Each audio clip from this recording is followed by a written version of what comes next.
నా చేతిలో ఉన్న ఈ ఫ్రూట్ మీ ఎవరికైనా తెలుసా? నేనైతే ఫస్ట్ టైం చూస్తున్నాను. ఇంతకీ ఇదేం ఫ్రూట్ అంటే ఆల్మండ్ ఫ్రూట్ అనమాట.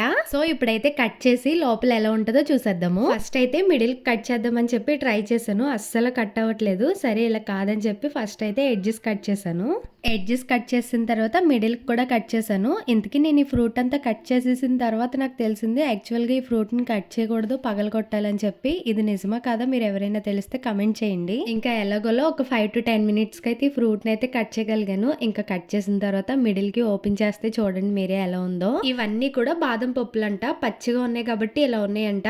ఇవి గనక ఎండలో పెట్టి డ్రై చేస్తే పప్పు లాగా తయారైపోతుందంట. ఈ బాదం పప్పులన్నీ కూడా లోపల ఉన్న రౌండ్ కార్నర్ కి లైన్ గా అటాచ్ అయి ఉన్నాయి అనమాట. ఒక సైడ్ 9, ఇంకొక సైడ్ 9, కంప్లీట్ గా 18 అయితే ఉన్నాయి దీనిలో ఒక బాదం పప్పు తీసి టేస్ట్ చూసాను అసలు ఎలా ఉంటదని. చాలా పచ్చిగా ఉంది, అస్సలు టేస్టే లేదు, టేస్ట్లెస్ గా ఉంది. ఇంకో బాదం పప్పు తీసుకుని దాన్ని అయితే మిడిల్ లో కట్ చేశాను. నేను వీడియోలో చూపిస్తున్నట్టు జెల్లో ఉంది, అది టేస్ట్